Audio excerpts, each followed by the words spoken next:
কি এক ইশারা যেন মনে রেখে একা একা শহরের পথ থেকে পথে অনেক হেঁটেছি আমি, অনেক দেখেছি আমি।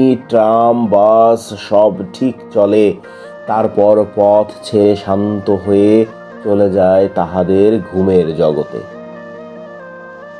সারা রাত গ্যাস লাইট আপনার কাজ বুঝে ভালো করে জ্বলে। কেউ ভুল করে না কো, ইট বাড়ি সাইনবোর্ড জানালা কপাট ছাদ সব চুপ হয়ে ঘুমাবার প্রয়োজন বোধ করে আকাশের তলে। একা একা পথ হেঁটে এদের গভীর শান্তি হৃদয়ে করেছি অনুভব।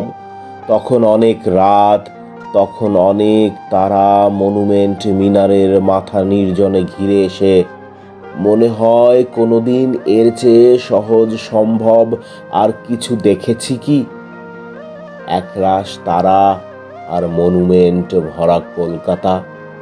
চোখ নিচে নেমে যায়, চুরুট নীরবে জলে, বাতাসে অনেক ধুলো খড়।